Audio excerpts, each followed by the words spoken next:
Buenas tardes, mis queridísimos alumnos de 200 horas.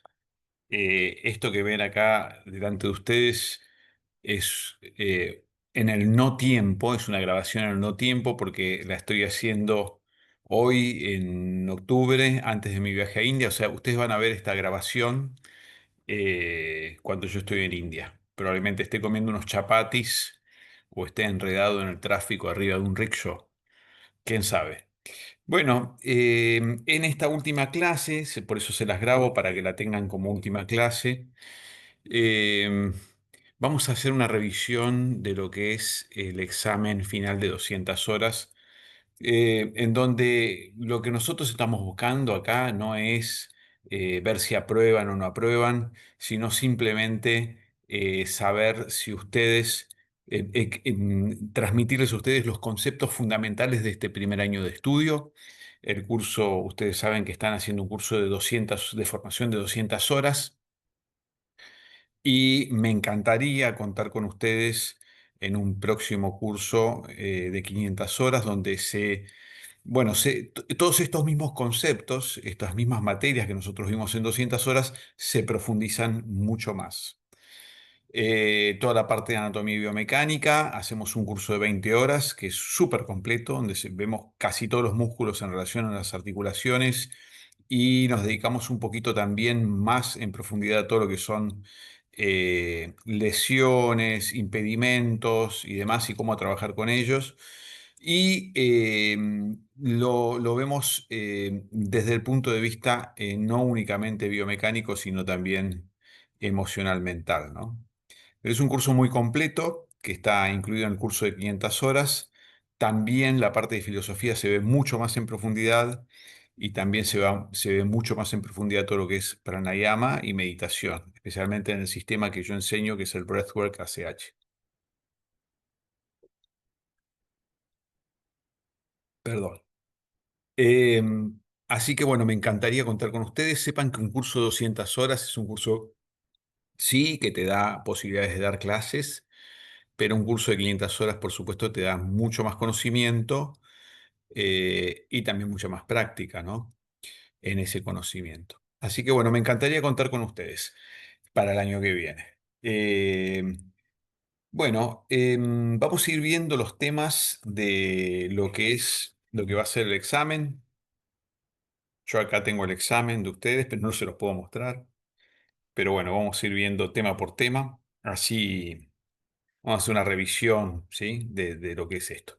Primero sepan que el examen tiene una parte de filosofía del yoga, que lo hemos visto juntos, tiene una parte de anatomía y biomecánica aplicadas a las posturas y también tiene una parte de la técnica de cada grupo, cada uno de ustedes. Por ejemplo, la técnica de la Ashtanga Vinyasa, la técnica del sistema CH, la técnica del Hatha.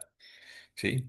Entonces vamos a ir con las preguntas. Yo voy a ir, no voy a hablar de pregunta por pregunta, pero vamos a hablar más o menos así en general los temas que vamos a encontrar acá en el examen. Primero, acuérdense de Patanjali, sabemos que es un poquito anterior a Cristo, pero no tanto, ¿no? Más o menos se calcula que 2300 años, hace 2300 años se escribió este texto de los Yoga Sutras.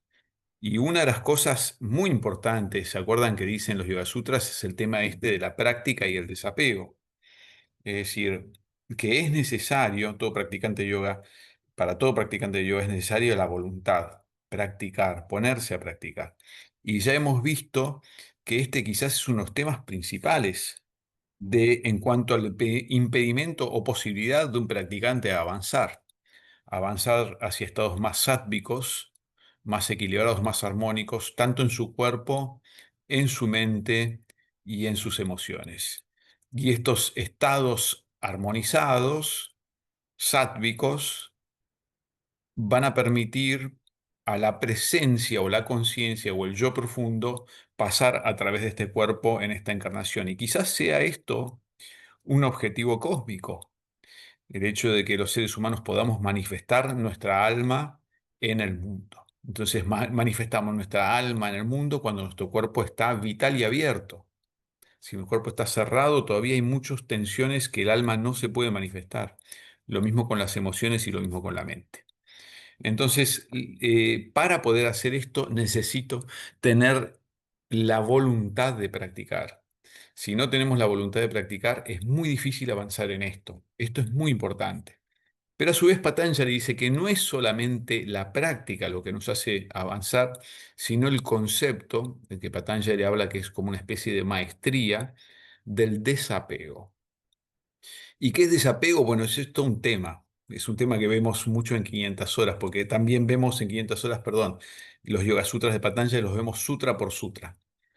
El desapego es, eh, esa frase, práctica de desapego, está en relación a un texto llamado el Bhagavad Gita, es decir, que ahí Patanjali está diciendo que está de acuerdo con lo que dice el Bhagavad Gita. Y del desapego se habla mucho en ese texto y es que el ser humano, es un texto en el que hay una conversación entre Dios y el ser humano, es una conversación entre Dios y uno mismo, ¿no? Y Dios le dice al ser humano, mira, vos tenés el libre albedrío de hacer lo que vos quieras.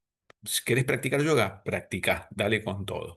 Ahora, el resultado de tu práctica no lo vas a poder entender, no va a ser directamente proporcional a lo que practicas. El resultado puede venir en formas que uno no tiene ni idea, que uno no entiende, que uno no sabe desde dónde viene y por qué. Entonces, si yo practico para conseguir un resultado, puede ser que eso no ocurra y puede ser que eso me haga decaer mi energía de práctica. Por eso, la práctica es súper importante y el desapego es tan importante como la práctica.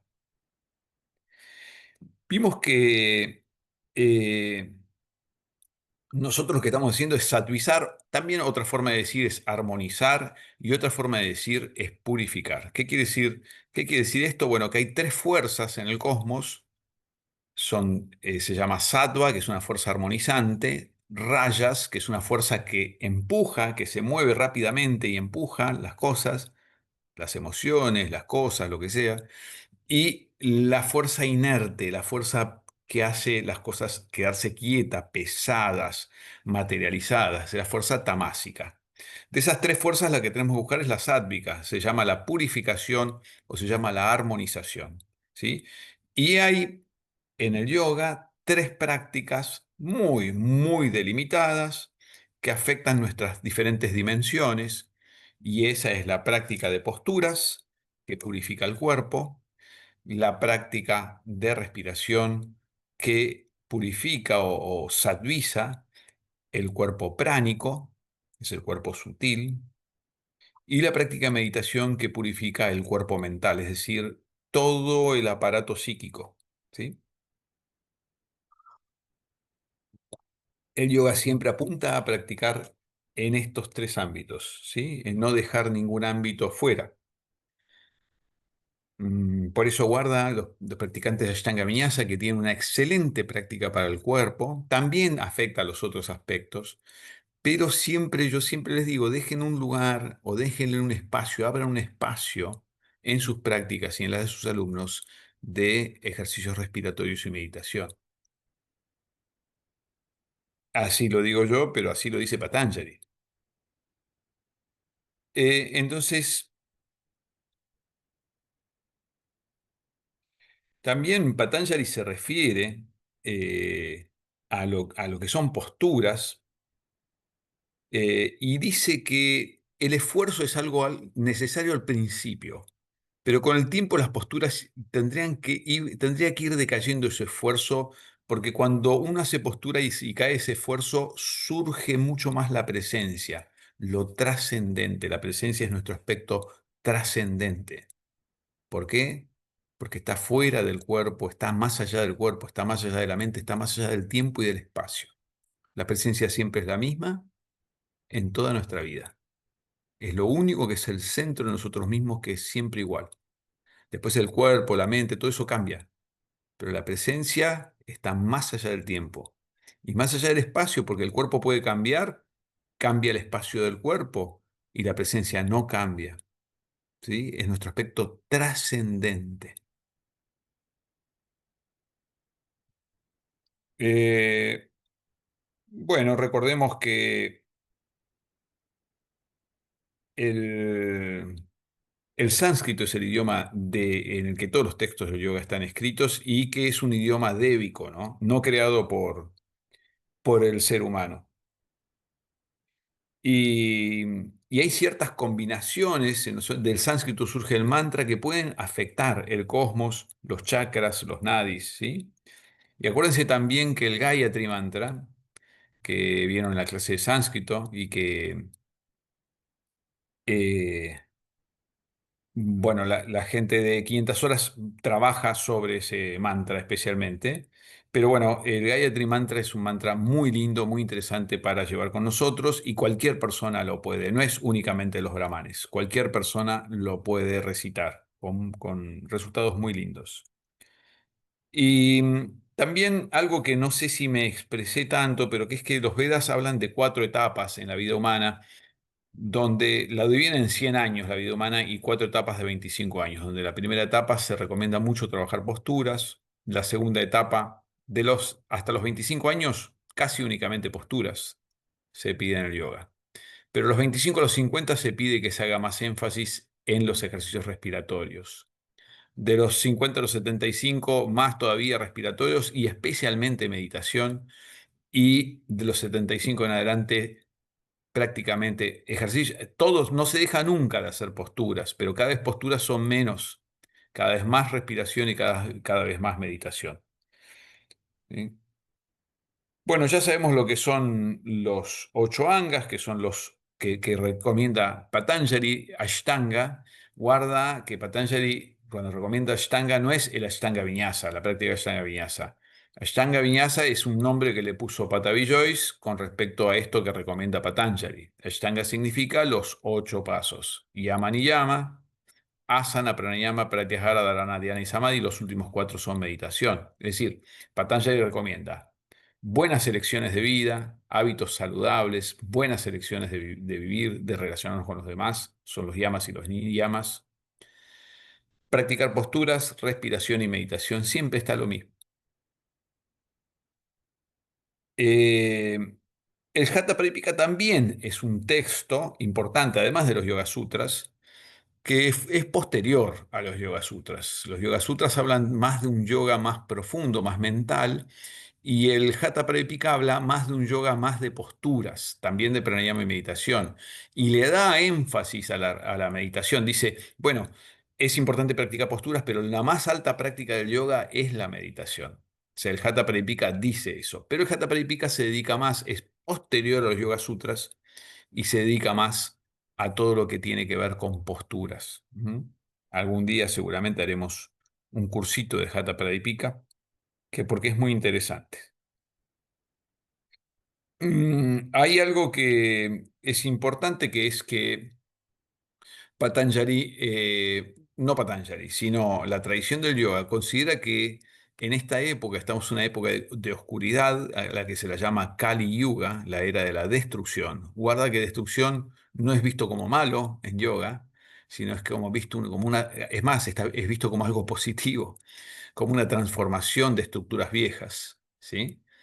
Y en este Kali Yuga, en la época en que estamos viviendo, esto es considerado el Kali Yuga para el yoga, la tradición del yoga ya decía que en el Kali Yuga se va a utilizar mucho posturas, ¿sí? Va a ser muy importante practicar posturas. Por eso nosotros siempre a todos los practicantes de yoga los iniciamos en postura y luego hablamos de filosofía y practicamos respiración y meditación.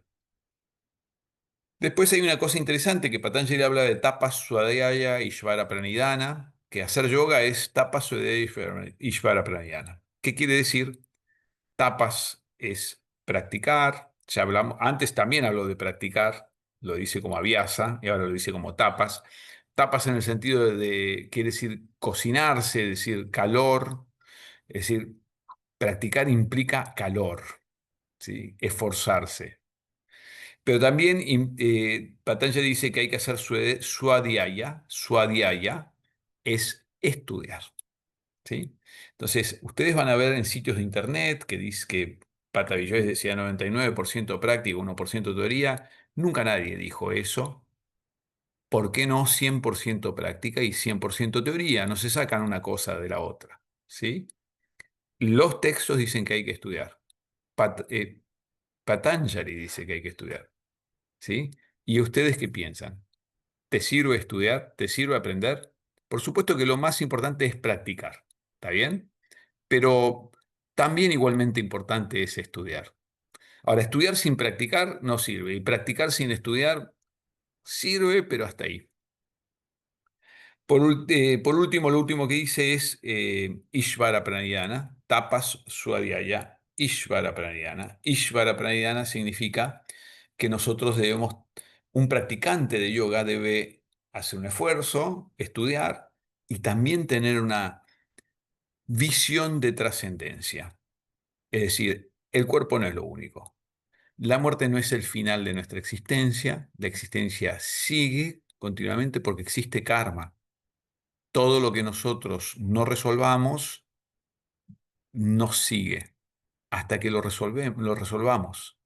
Según el punto de vista de yoga, cuando uno termina la vida, sigue con karma. Karma positivo y negativo.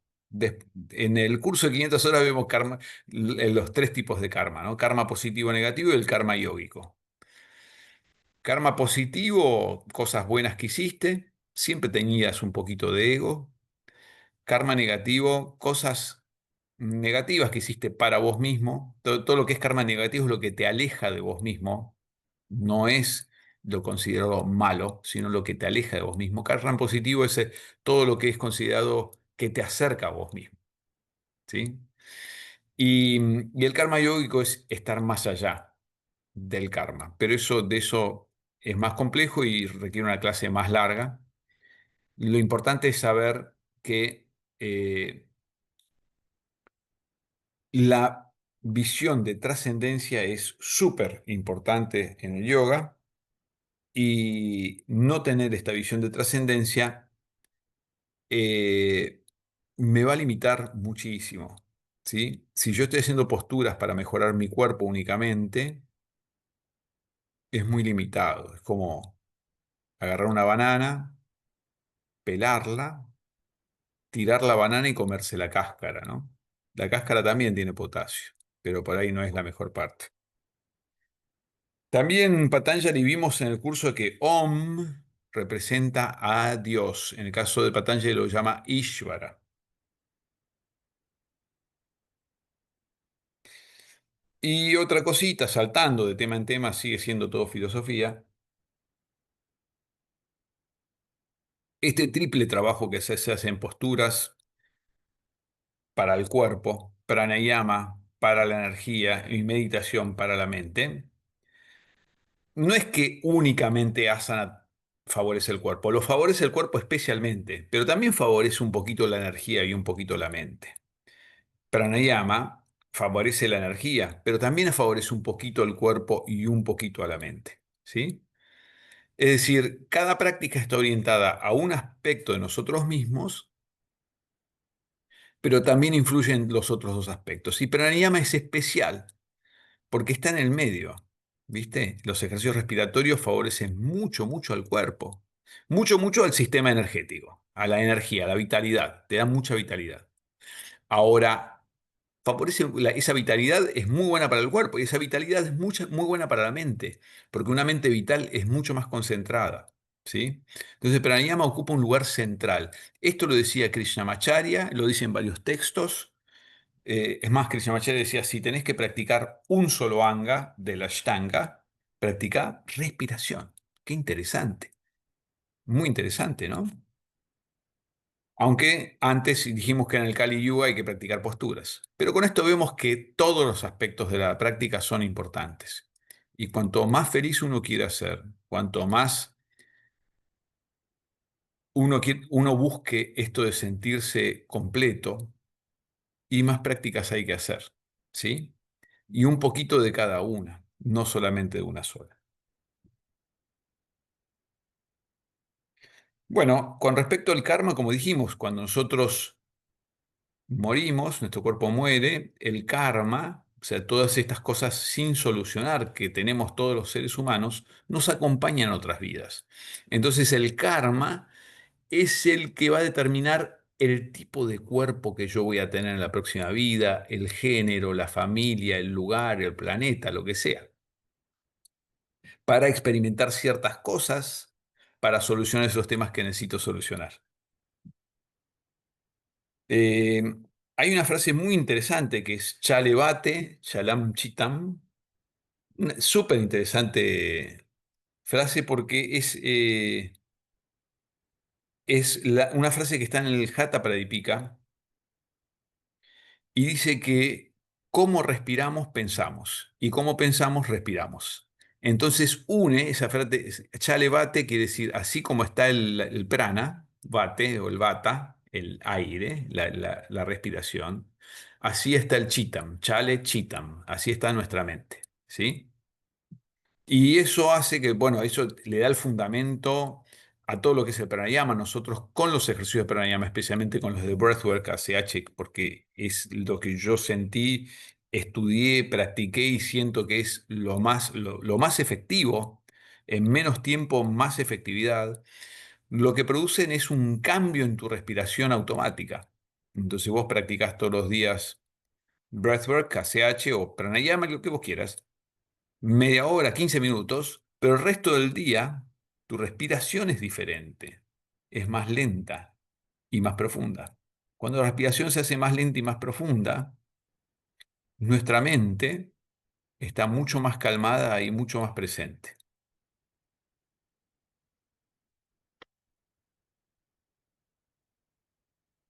Acuérdense que las posturas están diseñadas para disolver las tensiones físicas y las tensiones físicas de dónde se producen. Y cuando hay no aceptación del momento presente. Cuando la mente dice esto no puede ser, esto no está bien, esta persona no me gusta, esta persona que me viene a hablar yo no la quiero, o quiero que venga esta persona pero no viene. Todas esas tensiones de no aceptación del presente como es lo que crean las tensiones en el cuerpo y por eso necesitamos hacer posturas para sacarnos esa tensión.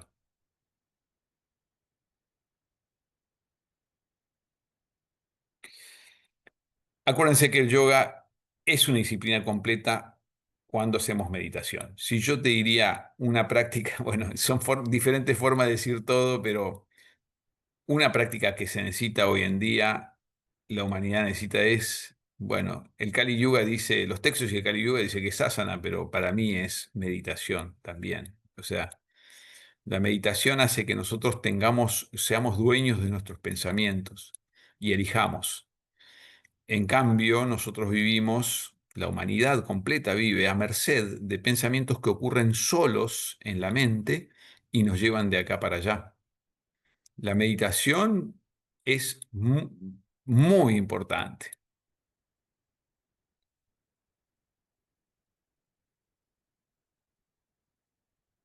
Una buena forma, a pesar de que todo es, como ves, buenas elecciones de vida, yo lo llamo buenas elecciones de vida, los llamas y niyamas, asana, pranayama y meditación. Para empezar, está bien que la gente comience practicando posturas. Eso es un buen comienzo. Un buen comienzo es empezar solo con posturas, pero inmediatamente después ya pranayama y meditación. Por eso así diseñé el sistema que doy yo. El silencio interno es algo que se busca en yoga y es algo a lo que hoy la humanidad está huyendo, al silencio interno.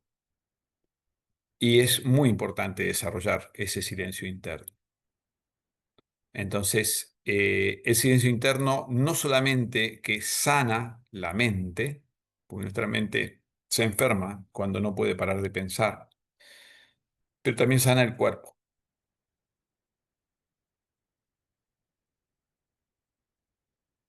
Aportar silencio interno es muy importante como profes, ¿no? Muy bien, hasta ahí vamos con la parte de filosofía y ahora vamos a ir con la parte de anatomía y biomecánica. Ahí vamos al segundito. Ahí está. Bueno, con respecto a la parte de anatomía y biomecánica, tenemos que decir que, como les dije, en 500 horas vamos a ver mucho más al respecto, pero tenemos que tener un concepto no únicamente mecanicista del cuerpo, ¿sí? Entonces yo le pondría anatomía, filosofía y biomecánica, ¿no? Porque el cuerpo, como dijimos, está conformado por nuestro karma anterior. Nuestro cuerpo está configurado para que solucionemos problemas que nosotros necesitamos solucionar, que venimos acarreando a lo largo de nuestras existencias, sean otras vidas, como sea. Entonces nuestro cuerpo es así o asá, porque tiene que experimentar así o asá, para que esas experiencias nos muevan y busquemos una solución, una mejora en nuestra vida. Entonces el cuerpo es mucho más que un cúmulo de células y tejidos con moléculas orgánicas súper complejas, con sistemas bioquímicos y bioeléctricos súper complejos. El cuerpo es mucho más que eso, mucho más que eso. El cuerpo es un producto del karma, ¿sí? Y entonces todas las tensiones que tenemos en el cuerpo también son producto del karma, que vamos a decir karma como situaciones que no hemos solucionado todavía, ¿sí? Entonces, cualquier tensión en el cuerpo, cualquier acortamiento, cualquier dolor que tengamos, cualquier falta de movimiento de una articulación está íntimamente relacionado a nuestras emociones, nuestra historia, nuestra mente, ¿sí? No es casualidad. Esto es re importante. Muchas veces tenés alumnos que llegan a clase y te dicen, mira, me lastimé, Ale, me lastimé, me lesioné practicando esta postura, lo que sea. Sí es cierto, la postura estuvo mal hecha, pero primero, la lesión es la gota que colma un vaso lleno, ¿sí? Un vaso que ya está lleno. Entonces, un problema en la rodilla proviene de antes, de hace mucho tiempo. Luego haciendo posturas aparece. Muy raro que aparezca de la nada. Igual no hay nada, siempre hay algo, ¿sí? Entonces, primero la lesión generalmente en yoga sucede como una gota que colma un vaso que ya está lleno. ¿Y que está lleno de qué? De karma, de historias sin solucionar, historias mentales, emocionales, ¿sí?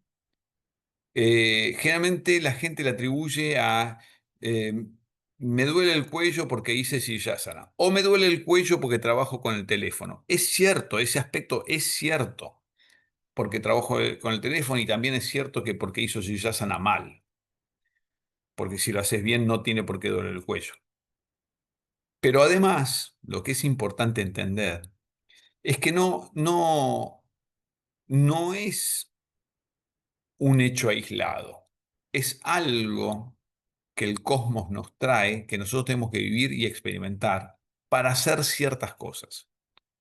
Entonces, leer lo que está atrás de un dolor, de una lesión, de un impedimento físico, de una rigidez articular, de músculos acortados, de un dolor de estómago, de un dolor de cabeza, leer lo que está detrás es muy importante para nuestro proceso de sanación. Entonces tenemos que mantener nuestras mentes abiertas, atentas, en contacto con nuestro interior.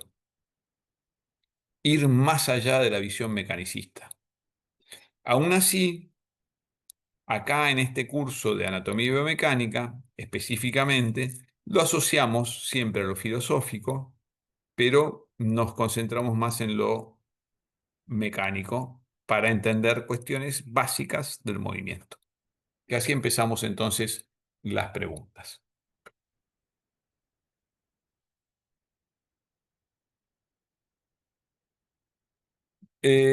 Muy bien.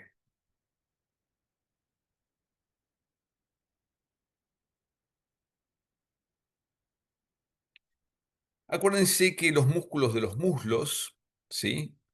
Son los músculos más importantes para estirar. Los músculos de las caderas, de la raíz de la pierna, los muslos, son los más importantes para respirar, para estirar, para elongar, ¿sí? Acuérdense que esos músculos son muy grandes.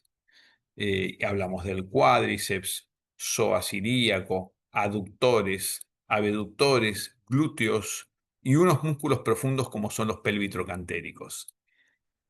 No importa que lo sepas todo, pero sabe que los músculos de adelante van a tirar la pelvis para adelante. Entonces va a haber mucha curvatura lumbar.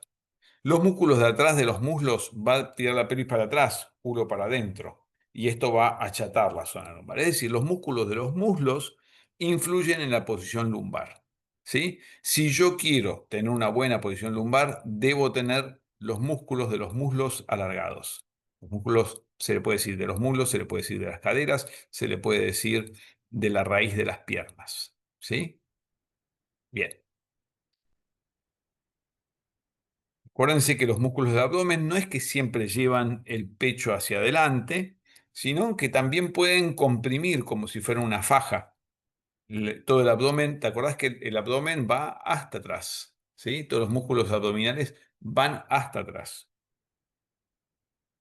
Y hay algunos músculos abdominales que al ahuecarse, cuando uso esta faja, la ahueco, especialmente esa faja se ahueca por un músculo que se llama transverso del abdomen, abdominal transverso. Transverso quiere decir que sus fibras corren así, como una faja. Son los que producen Uddiyana Bandha, esto de retracción de la parte baja del abdomen para asegurar el frente lumbar, ¿sí? Además tiene efectos pránicos. Pero ahora, como estamos hablando de anatomía, hablamos de asegurar, aprieta hacia adentro, el abdomen se ahueca hacia adentro, haciendo posturas, y eso aprieta el frente lumbar. Se llama Uddiyana Bandha.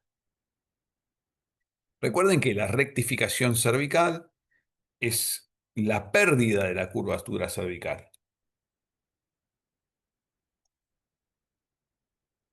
Esta pérdida de curvatura cervical se debe mucho a mirar para adelante y como el tema de los celulares, de las computadoras, el trabajo en escritorio, tanto tiempo sentados, la cabeza puesta en esta forma cuando leo a la noche o miro el celular o miro la tele, todos esos hábitos posturales que hoy en día se utilizan tanto,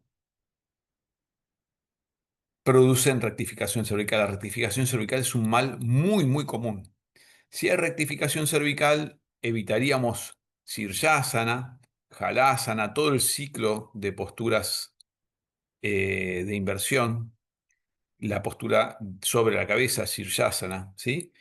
En realidad, lo mejor sería no evitarlas. Por ejemplo, en Sirsasana, poner todo el peso sobre los antebrazos, no sobre la cabeza, todo sobre antebrazos, no sobre la cabeza.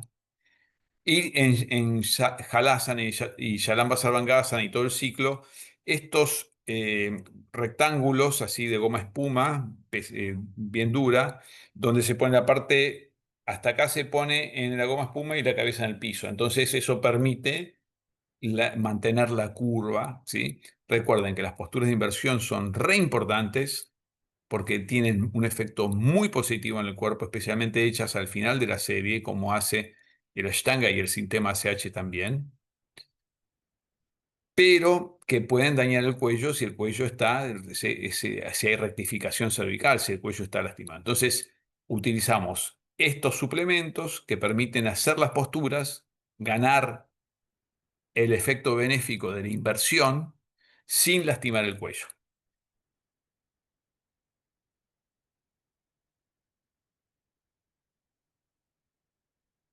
Acuérdense, habíamos hablado de tejido conectivo. ¿Recuerdan lo que era el tejido conectivo? Es lo que produce las fascias. El tejido conectivo es algo que está en todo el cuerpo. Se dice que el tejido conectivo es omnipresente. Está debajo de la piel, en la cabeza, debajo del rostro, debajo de la piel, entre los músculos, forma los tendones, envuelve los órganos y los ancla para que los órganos estén en su lugar, riñones, hígado, intestinos, estómago, páncreas, pulmones, el corazón, ¿sí? Todo está rodeado de tejido conectivo. El tejido conectivo es el segundo tejido más duro del cuerpo. El primero, los huesos. Y el segundo, el tejido conectivo. El tejido conectivo le da forma al cuerpo. El cuerpo tiene forma porque tiene tejido conectivo, ¿sí? Esto es re importante. Entonces, eh, al ser duro, el tejido conectivo va a ser lo que va a impedir que los músculos se estiren, porque los músculos están interpenetrados de tejido conectivo. Entonces, cuando yo estiro un músculo, el músculo tiene dos tejidos, el tejido conectivo y el tejido muscular. Si fuera solamente tejido muscular, sería así un bandoneón, haría el músculo larguísimo. Pero como tiene tejido conectivo, se estira poquito, solo el 8%. Ahora, el tejido conectivo, acordate, si lo querés estirar más, dos cosas hacemos. O sea, para estirar bien un músculo, tres cosas. Primero, que esté relajado, porque si yo lo estoy contrayendo, no lo voy a poder relajar. Segundo, busco calor, temperatura, porque cuanto más temperatura, mejor se estira el tejido conectivo. Y tercero, practico periódicamente, porque si yo estiro un músculo y estiro un músculo, el músculo interpreta que tiene que ir creciendo en este sentido, cada vez se alarga más.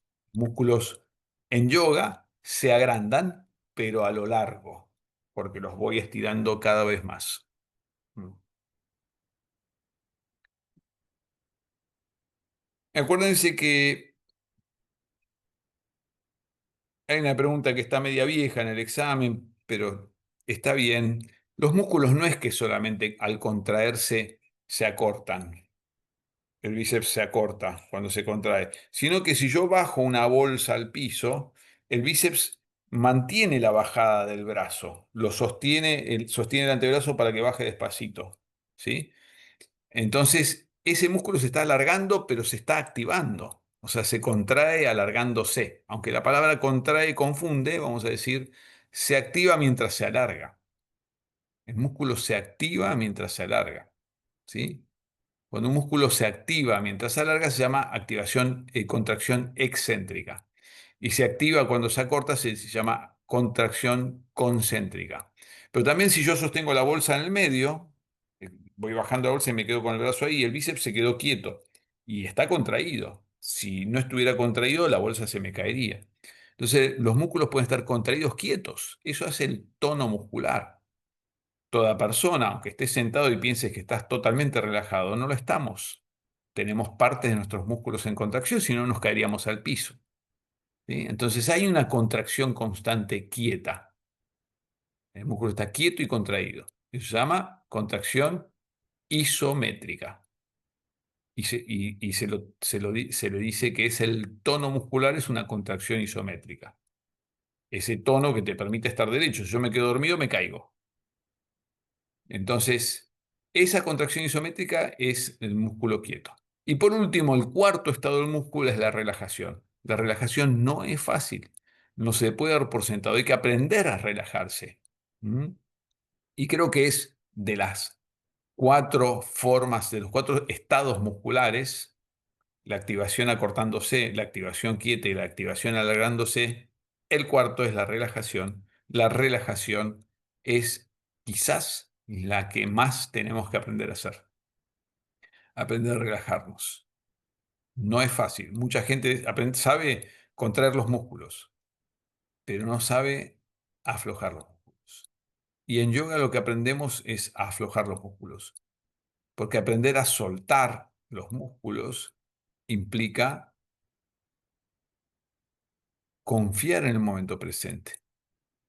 Tener los músculos contraídos es que no estoy confiando. Aflojar los músculos es abrirme y confiar en el momento presente. Abrirme a sentir, abrirme a que las cosas sean como son.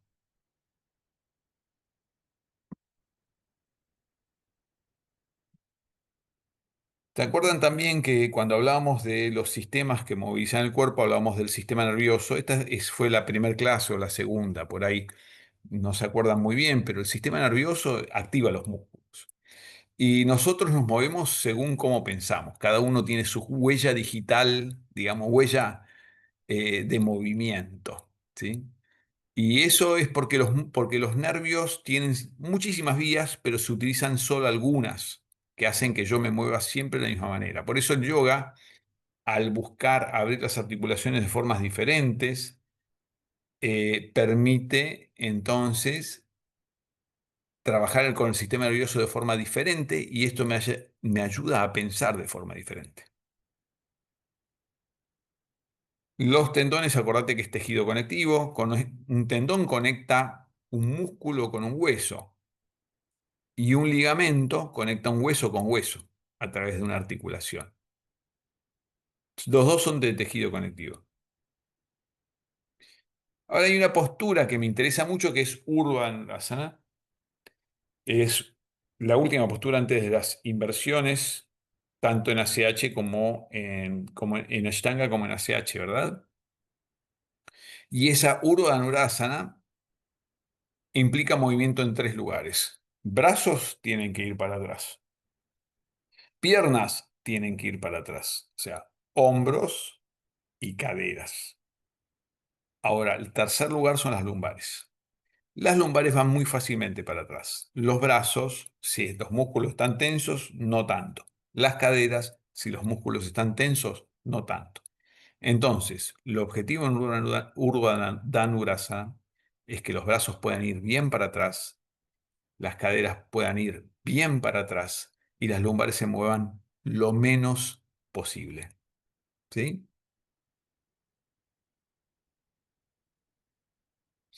Bueno,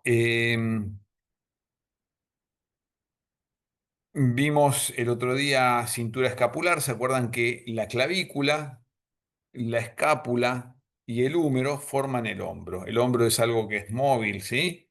Está formado de tres huesos, uno largo como la clavícula, uno plano como la escápula y otro largo como el húmero.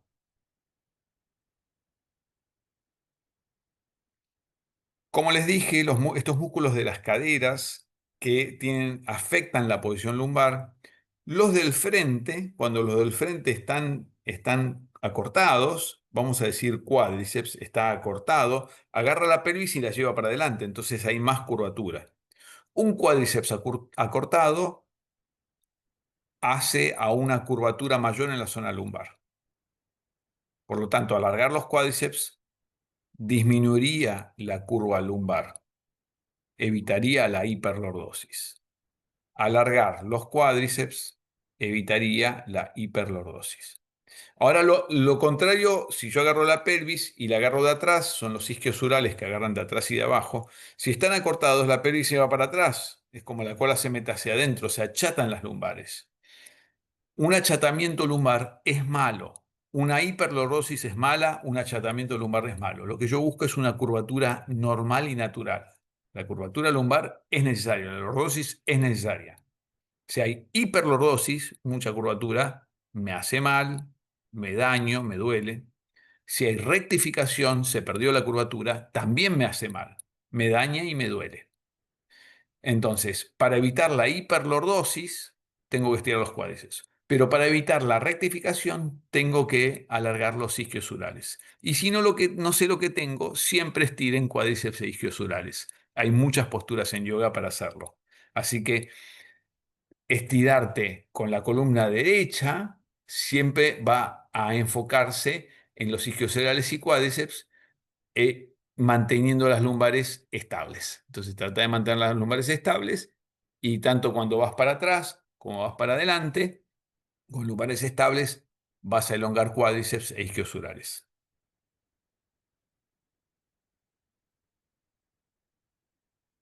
Acuérdense que los pies tienen arcos, re importante los arcos, tienen que ser sanos.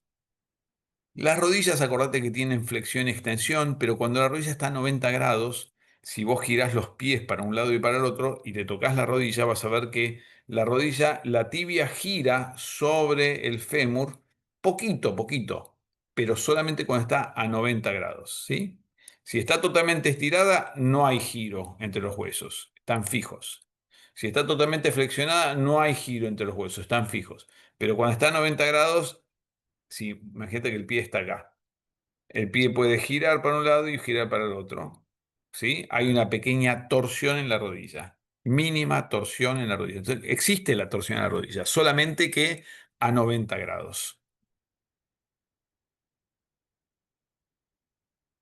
Acordate que la rodilla, ¿te acordás que eran dos articulaciones? Una entre el fémur y la tibia, esos dos huesos largos. Pero también había una articulación entre la rótula y el fémur. ¿Te acordás? La rótula es ese hueso chato que está adelante. Una se llama femorotibial, entre el fémur y la tibia, y la otra se llama patelofemoral. Patelo es tibia, es rótula, y femoral es el fémur, ¿sí? ¿Te acordás del pie que usar zapatos disminuye la movilidad del pie? Porque el pie tiene que tener mucha movilidad. Tiene un montón de movimientos cortos, mínimos, pero un montón. Por eso tiene tantos huesos y tantas articulaciones. No se mueve un montón el pie, sino se mueve poco, pero tiene muchísimos micromovimientos. Acordate que las caderas tienen movimientos de flexión cuando levantas la pierna, extensión cuando llevas la pierna para atrás, rotación interna cuando llevas el muslo para adentro, rotación externa cuando llevas el muslo para afuera, como en el loto, por ejemplo, y tiene abducción cuando separas las piernas y aducción cuando juntas las piernas. Esos son los 6 movimientos de las caderas. Padmasana, el loto, tiene flexión porque estoy sentado, abducción porque están separadas las rodillas y rotación externa para que ese pie se pueda poner arriba de del otro, de la otra pierna. ¿Sí? Entonces, las caderas tienen en el loto flexión, abducción y rotación externa. Bueno, hay unas preguntas medias capciosas, por ejemplo, las vértebras cervicales, ¿cuántas son? 7. ¿Sí? Vamos a decir, tenemos 5 lumbares, 12 torácicas donde están las costillas y 7 cervicales. ¿Te acuerdas de los discos intervertebrales que hablamos que no tienen irrigación y que se alimentan cuando vos te acostás? Los discos son como esponjas llenas de líquido. Durante el día se van haciendo más finitas, como van perdiendo líquido, la columna va disminuyendo de tamaño. Después cuando te acostás a la noche, la columna vuelve a su tamaño porque los discos se empiezan a rehidratar, porque no sufren la fuerza de gravedad. Entonces, por ese proceso, los discos no tienen ni irrigación sanguínea, ¿sí? Se hidratan chupando el líquido de afuera nada más, y tampoco tienen inervación, porque si no dolerían los discos intervertebrales porque están entre huesos, siempre estarían aplastados. Por eso no tienen inervación tampoco de los nervios. No tienen ni irrigación por las arterias y venas, no tienen irrigación por los nervios. No entran los nervios adentro de los discos intervertebrales.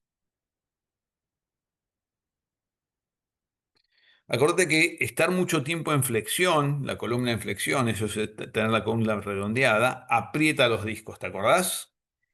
Lo que disminuye la presión en los discos son las elongaciones axiales con extensión. Eso es lo mejor. Una torsión con elongación axial o una flexión con elongación axial.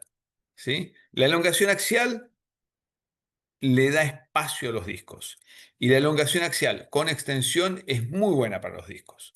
Estar con la columna en flexión es malo para los discos. Y eso de estar con la columna en flexión todo el día se llama mala higiene postural.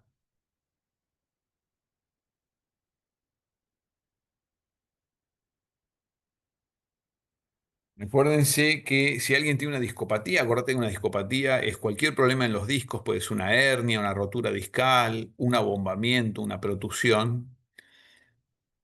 Tengo que darle buenas posturas, ¿sí? Que elonguen axialmente la columna. Y cuando los isquiosurales están cortos, muchas posturas de flexión redondean la columna. Entonces, a veces, para alguien que tiene una discopatía, le pido que flexione un poquito las rodillas cuando va hacia adelante, si es que lo ves redondeado, ¿sí?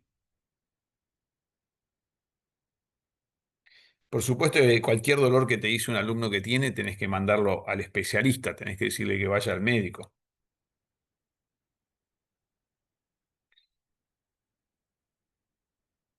Las muñecas, eso no lo vimos mucho, pero las muñecas cuando duelen, y algo bastante frecuente que las muñecas duelan, pueden doler en Urdhva Dhanurasana, pueden doler en Chaturanga Dandasana, Urdhva Mukha, Adho Mukha, es decir, todo el sistema de viñasa puede hacer doler las muñecas. Dos recomendaciones. Una es cambiar el ángulo, que la horquilla, esta, en vez de mirar para adentro, cuando haces las posturas, mire para adelante. Este cambio de ángulo le da más espacio a este lado, ¿ves? Le da más espacio a este lado. Y esto es muy bueno, ese espacio en este lado. ¿Sí? Entonces un cambio de ángulo puede funcionar, sino también que hagan sobre los puños o que utilicen manijas. El cambio de posición de la muñeca, en vez de estar así, está así, también puede funcionar. ¿sí? Un cambio en el ángulo de la colocación de la muñeca puede funcionar en los sistemas viñasas para que no duela tanto. ¿Te acordás que las rodillas podían estar en valgo, en varo, ¿sí? Valgo quiere decir que están hacia el plano medio, varo quiere decir que se alejan del plano medio. Si estaban hacia el plano medio, ¿te acordás que tenía que ver con que los arcos caían para abajo? Pie plano. Rodillas en valgo están en relación a pie en plano. Rodillas en varo están en relación a pie cabo, muy levantado el arco.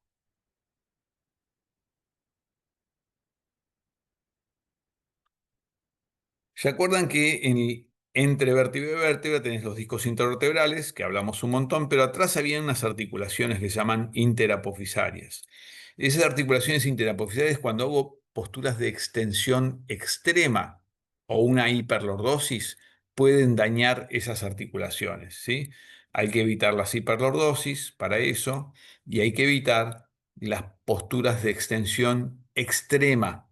Hay algunos pocos alumnos que pueden hacerlas. Pero hay una postura en Ashtanga Vinyasa o una búsqueda del catching, se llama el catching, que es agarrarse los tobillos, y tanto para atrás que agarrarse los tobillos. Yo la verdad que no lo recomiendo. No es necesario. La iluminación no tiene nada que ver con eso. El estar bien no tiene nada que ver con eso. Es solamente parece ser como una especie de objetivo extraño, como sacarse una medalla porque llegué al catching, no lo hagan porque muchas veces estos movimientos extremos no duelen en el momento, especialmente a practicantes jóvenes entre los 20, 30, 35 años, pero con el tiempo se empiezan a sufrir. Y lo digo no, yo no hacía el catching, pero lo digo por experiencia propia. Muchas pequeñas compensaciones que yo hice durante 30 años en la práctica de Ashtanga me hacen sufrir después con el tiempo. En el momento no me dolían tanto, con el tiempo sí. Te digo, es bárbaro practicar 30 años, es fabuloso, porque tu cuerpo tiene mucha mayor movilidad que el cuerpo de la gente de tu edad. Tenés mucha más vitalidad, movilidad, notas mucho los cambios con el tiempo. Cuando pasa tiempo, notas mucho los cambios con respecto al resto de tus congéneres, a nivel físico, neuroemocional y mental. Pero por eso, para poder practicar siempre, no tengo que ir a extremos, ¿sí? Para poder conservar la práctica siempre.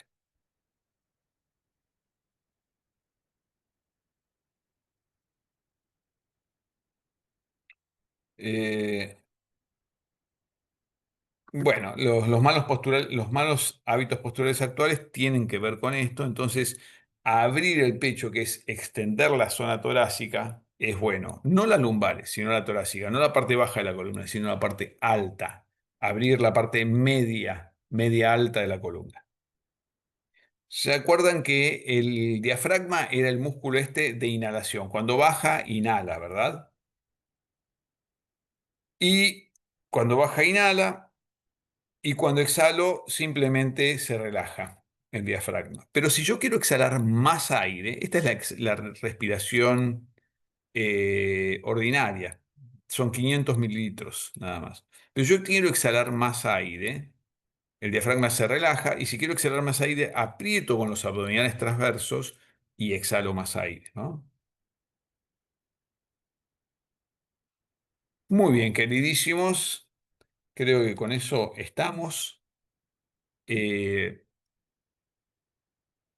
Bueno, les cuento que van a tener cada uno de los grupos de acá va a tener su final de año. Carla les va a pasar las indicaciones para el final de año, para diciembre. El último encuentro nos vamos a encontrar, vamos a practicar, vamos a rendir el examen, vamos a hablar todos, vamos a llorar, nos vamos a abrazar, nos vamos a reír y luego vamos a entregar los diplomas y demás cosas.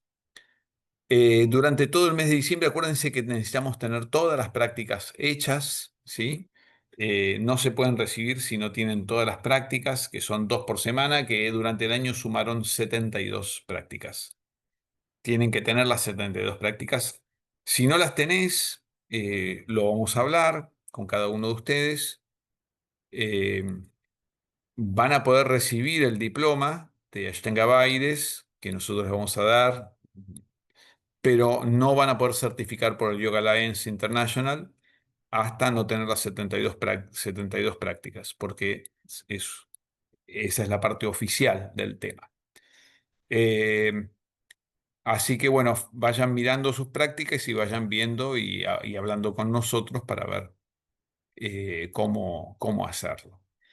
Durante todo el mes de diciembre pueden completar las prácticas, esta es parte de la cuota, en diciembre se abona la cuota, si preguntan por las dudas, de marzo a diciembre son las cuotas, ya a partir de enero no se abona más. Los que se quieran anotar en 500 horas pueden abonar la matrícula, hasta diciembre tiene un descuento y le pueden pedir a Carla el mail con la información de cómo es 500 horas.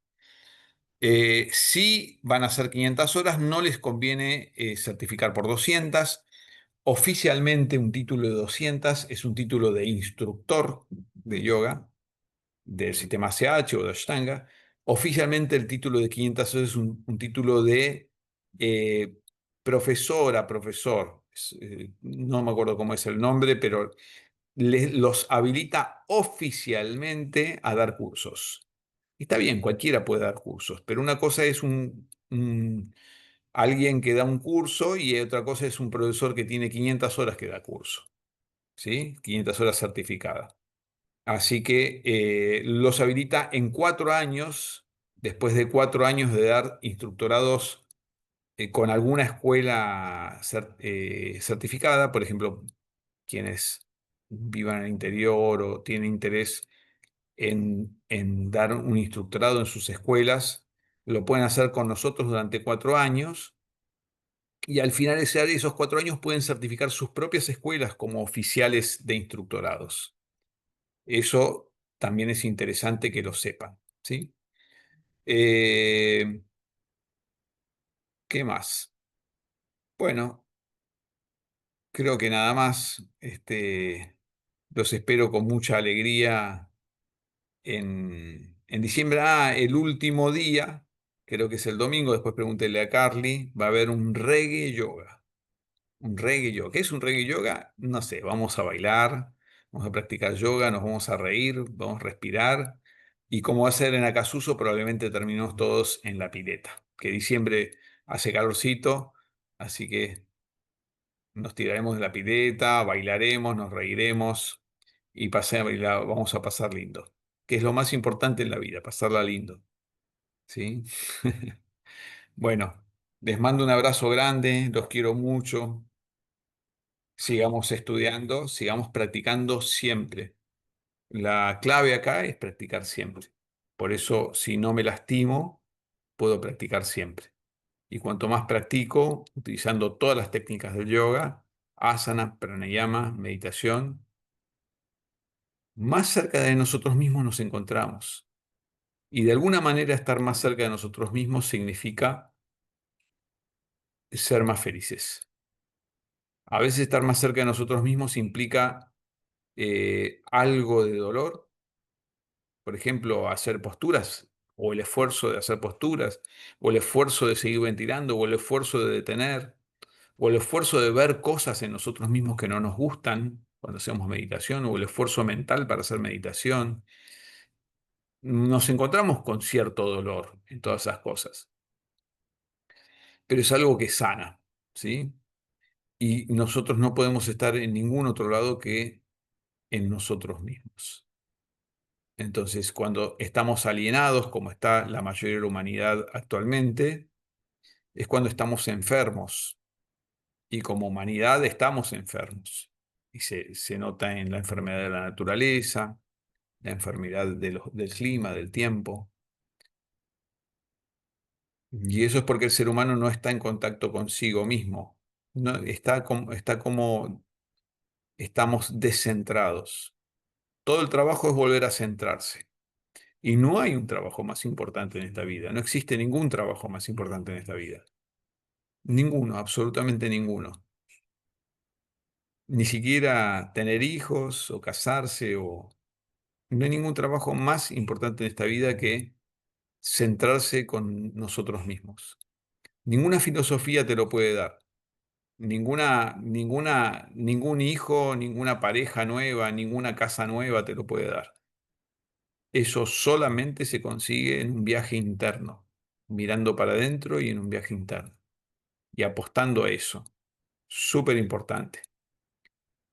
Así que bueno, te mando un abrazo grande y nos vemos al regreso de India. Chau, chau.